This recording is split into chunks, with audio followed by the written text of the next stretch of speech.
ऐसी कंपनी जहां पर क्रिकेट के भगवान सचिन तेंदुलकर जी ने स्टेक ले रखा है, जहां पर उन्होंने बाय कर रखा है। साइना नेहवाल, वीवीएस लक्ष्मण, सबने इन्वेस्टमेंट कर रखी है।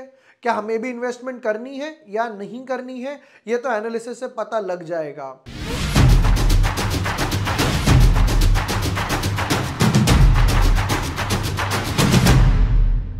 Hi everyone, my name is Vibhor Vashne. I am a SEBI registered research analyst. एक और आईपीओ आया है आजाद इंजीनियरिंग का। अब आईपीओ देखते हैं कैसी कंपनी है, बिजनेस मॉडल क्या है, लगाना है नहीं लगाना, जल्दी से एनालिसिस करेंगे और फाइनल वर्डिक्ट पे पहुंचेंगे क्या हमें भी उस नाव में कूदना है या नहीं कूदना है। चलो without wasting time deep dive करते हैं अपने एनालिसिस में। But yes, before moving ahead, अगर अभी तक आपने चैनल सब्सक्राइब नहीं किया है या न्यू यूजर हो, जैसे यहाँ पर हैप्पी फॉर्जिंग्स का, मोती सन्स, मुथूट, यहाँ पर हम लोगों ने पेनी स्टॉक डाला था, 2 दिन में ही 20-30% रिटर्न देकर गया।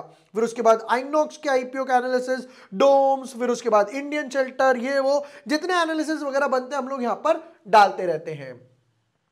आजाद इंजीनियरिंग लिमिटेड, पहले तो इंपॉर्टेंट पॉइंट क्या है कि इसका बिजनेस मॉडल देखना इंपॉर्टेंट है कि इंजीनियरिंग के किस सेक्टर में ये काम कर रही है, क्योंकि ये तो क्लियर है कि ये जो डेट्स का ब्रैकेट है 20 से 22, इसमें काफी सारे आईपीओज आ रहे हैं और जैसे जैसे आ रहे हैं मैं वीडियोस बना के डालता जा रहा हूं।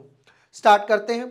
Azad Engineering Limited is a manufacturer of aerospace components and turbines. The company supplies its product to original equipment manufacturers in the aerospace defense. Most important जो सेक्टर देख रहे हो क्या भाग रहा है भाई साहब घोड़े की रफ्तार से, HAL हो गया और काफी सारे जो डिफेंस के स्टॉक हैं वो भागते ही जा रहे हैं। Energy, oil and gas industries, ठीक है। अब यहां पर ये क्या ये बनाते हैं, यहां पर the company supplies products to original equipment manufacturers, जो खुद मैन्युफैक्चर करते हैं उनको ये रॉ मटेरियल या काम प्रोवाइड करते हैं। Next, Azad engineering products are highly engineered complex missions critical and vital, ठीक है। The company generated a revenue of almost 1200 million rupees का इन्होंने from the sale of blades of energy industries. जो energy industries होती है, जैसे फॉर एग्जांपल एयर मिल ले लेते हैं, विंड मिल ले लेते हैं, तो विंड मिल के जो ब्लेड्स आते हैं ना, ये वो भी सेल करते हैं और उससे अभी तक ये ऑलमोस्ट 1100 मिलियन निकाल चुके हैं। नेक्स्ट पार्ट पे आते हैं। The company has 4 manufacturing units, 4 manufacturing units हैं। कहां पर? तेलंगाना में। These facilities are capable of producing high precision forged and machine components and have a total production of area of almost 20,000 square metres. The company is also planning to set up 2 more manufacturing units. ये most important point है पढ़ने का कि company capex में interested है। Company को लग रहा है भैया ये जो तुमने 20,000 एरिया ले रखा है ये हमें कम पड़ रहा है, हमें और प्रोडक्शन बढ़ाना है। तो प्रोडक्शन बढ़ाना है क्योंकि सामने डिमांड दिख रही है, तो मैं यहां पर इंटरेस्टेड हूं। चलिए जी, फिर उसके बाद next part, these plant will have a total production of that is almost 95,000 square metres और एक और बढ़ के हो जाएगा 74,000, यानी 20,000 स्क्वायर मीटर तो कुछ भी नहीं है, ये ऑलमोस्ट उसका 5 गुना और ये उसका 3-3.5 गुना और एक्सपैंड करने के लिए रेडी बैठे हुए हैं। चलिए जी, नेक्स्ट पार्ट पर आते हैं। अभी तक तो देख के डेफिनेटली अच्छा लग रहा है, अभी तक तो देख के डेफिनेटली अच्छा लग रहा है, राइट। नेक्स्ट, आईपीओ जो ओपन होगा 20 तारीख को, 22 तारीख तक रहेगा, यानी 3 दिन हो गए। अलॉटमेंट जो आएगी 26 तारीख को आएगी। क्यों? 23, 24, 25 छुट्टी है, तीनों दिन, सैटरडे, संडे और मेरी क्रिसमस। फिर रिफंड आएंगे 27 तारीख को, शेयर्स भी 27 तारीख को जिस जिसको मिलेगा। लिस्टिंग डेट होगी यहां पर 28 तारीख।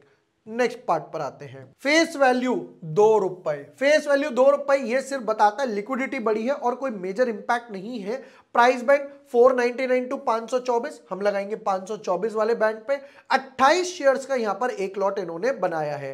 अब आते हैं मोस्ट इंपॉर्टेंट पॉइंट पर, that is total issue size. Company बोल रही है कि मुझे चाहिए 740 करोड़, मुझे चाहिए 740 करोड़, जिसमें से 240 that is almost and almost 30% के आसपास, 30% के आसपास तो फ्रेश इशू है एफआई, और ओएफएस जो है वो 500 है, बाकी 70% के आसपास जो यहां पर निकल कर आया दैट इज ओएफएस। अब देखो ये पैसा जो ओएफएस का है वो जाएगा सेलिंग शेयर होल्डर्स के पास जो अपना माल बेच रहे हैं, और फ्रेश इशू यानी सिर्फ 240 करोड़ रुपए जाएंगे कंपनी के पास। नेक्स्ट पॉइंट पर आते हैं। अगेन सेम पार्ट है, अभी तक तो ऑलमोस्ट सेम चला है सारे आईपीओज में। क्यूआईबी को मैक्सिमम 50% देंगे, रिटेल वालों को मिनिमम टू मिनिमम 35 तो मिलेगा ही मिलेगा, और एचएनआई कैटेगरी को 15। तो मैं अगर अप्लाई करता हूं, अगर जो अभी फाइनल वर्डिक्ट आएगा तो इस कैटेगरी में करूंगा, क्योंकि यहां पर नंबर ज्यादा है। नेक्स्ट पार्ट पर आते हैं, एप्लीकेशन का साइज भी देख ही लेते हैं। एक लॉट लगाओगे 14,672, 13 लकी लगाओगे यानी 2 लाख से नीचे एप्लीकेशन है तो 1,90,000, फिर 1,90,000। उसके भी बाद अगर एचएनआई कैटेगरी में जाते हो 2 लाख से ऊपर तो 14 लॉट्स, और उससे भी इंपॉर्टेंट अगर 10 लाख से नीचे एप्लीकेशन है तो आप 68 लॉट्स तक भी लगा सकते हो। नेक्स्ट पार्ट पर आते हैं जी, चलिए।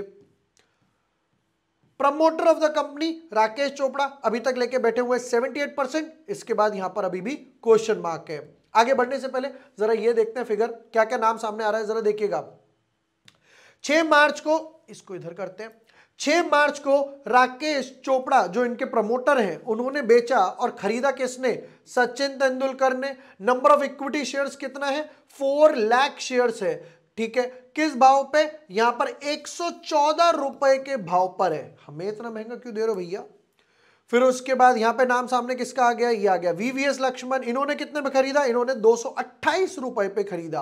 कितने शेयर खरीदे? 43,000। फिर उसके बाद साइना नेहवाल, इन्होंने भी 228.17 पर। कब? 11 मार्च, यानी कि हार्डली 7-8 महीने, 9 महीने मान लो। 9 महीने में 228 का 500 तो वैसे ही पहुंच गया। ये हो गए वारे न्यारे, डबल हो गया जी।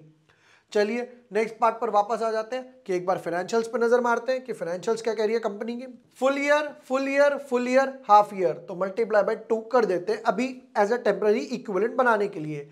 एसेट्स की बात करूं 256 करोड़ के एसेट्स थे, यहां पर एक अच्छी खासी ग्रोथ दिखाई दे रही है 60-65%। 400 करोड़ के एसेट्स हो गए 589, 636। मैं अगर यहां से भी देखूं तो यहां पर तो डबल हुआ ही हुआ, इसमें भी ग्रोथ दिखाई दे रही है। बैलेंस में अभी भी 6 महीने है हमारे पास, तो एसेट्स में तो डेफिनेटली कंपनी अच्छा काम कर रही है। रेवेन्यू की तरफ आते हैं, 125 करोड़, एक अच्छा खासा जंप आया। 200 करोड़, 261, अभी है 170, जो कि मल्टीप्लाई बाय 2 करना था, तो ये हो गया ऑलमोस्ट 340। अगर यहां पर मैं देखूं तो 125 से, जस्ट 1 मिनट, 125 से 340, दैट इज ऑलमोस्ट कंपनी ने 3 टाइम्स कर दिया अपना रेवेन्यू 2.5-3 साल में। नेक्स्ट पैट पर चलते हैं, ये कॉलम में कि बेच तो रहे हो, बचा कितना रहे हो, एक्सपेंसेस कितने हो रहे हैं वो बताइए। 125 करोड़ की सेल्स करते हैं तो 11 करोड़ का ही सिर्फ प्रॉफिट है, यानी कि हार्डली 9% का मार्जिन आया। नेक्स्ट 199 करोड़, 200 करोड़ की सेल्स पे ऑलमोस्ट 30 करोड़ का मार्जिन आ गया, तो यहां समझ आ रहा है एक अच्छा खासा कंपनी के पास मार्जिन बना हुआ है ऑलमोस्ट 15% के आसपास। नेक्स्ट अब देखना कितना डिप आ गया प्रॉफिट में, सेल्स तो बढ़ी बट यहां डिप आ गया। उसका रीजन पता है क्या है? उसका रीजन है ये column. Hand to hand analyse करो मेरे साथ। बोरोइंग्स पहले थे 87, डबल से भी ज्यादा हो गए 197, ये और फर्दर जंप आया, तो जो प्रॉफिट है वो यहां इंटरेस्ट में लॉस होता जा रहा है, और बैक टू बैक बोरोइंग जो बढ़ती जा रही है, प्रोबेबली इन्हें इसे कम करने की जरूरत है। लास्ट अभी देखें तो 26 करोड़ का प्रॉफिट है, डबल भी हो जाता है तो 52 करोड़ है। डेफिनेटली यहां से यहां तक तो एक अच्छी खासी जंप दिखाई दे रही है, और मार्जिन्स भी इन्होंने अपने कवर कर लिए। रिजर्व से सरप्लस का कंपैरिजन करूं तो यहां डेफिनेटली इन्हें घटाना पड़ेगा, वरना पैट में जो इंटरेस्ट जाता है ना, सेल्स में से एक्सपेंसेस माइनस हुए, एक्सपेंसेस में से आया ईबी डाटा में से जाएगा इंटरेस्ट, तो इंटरेस्ट में ही सारा पैसा घुसाते जा रहे हो, देते जा रहे हो बाहर वालों को, क्यों? शेयर होल्डर को बुरा लग रहा है। नेक्स्ट पार्ट पर आ जाते हैं जी।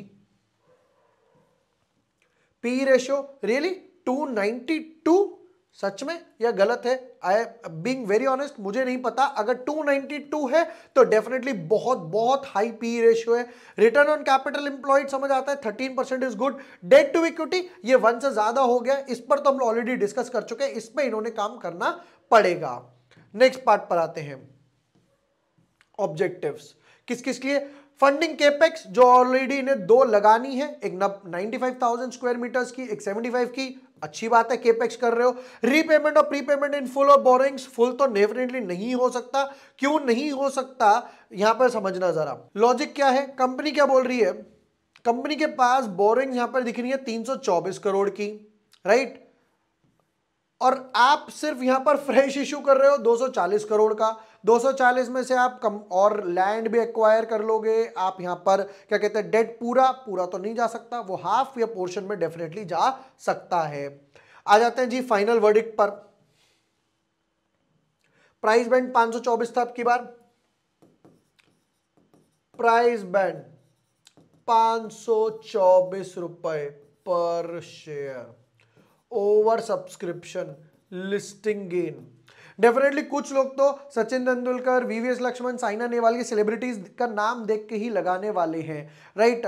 ओवरऑल की बात करूं तो डेफिनेटली सेक्टर काफी अच्छा लग रहा है, क्योंकि मार्जिन्स पे भी वापस आने लगे हैं। थोड़ा सा इंटरेस्ट कम करते हैं, 2-4 क्वार्टर रिजल्ट्स के अच्छे आएंगे तो डेफिनेटली और अच्छा होगा, क्योंकि ये जिस सेक्टर को प्रोवाइड करते हैं, हमने ऑलरेडी रिन्यूएबल एनर्जी पे बनाया था, रिन्यूएबल एनर्जी पे काम कर रहे हैं, डिफेंस पे जो सेक्टर ऑलरेडी बूम पर है, तो ये भी अच्छा है कि इनका माल भी आगे जाएगा ही जाएगा।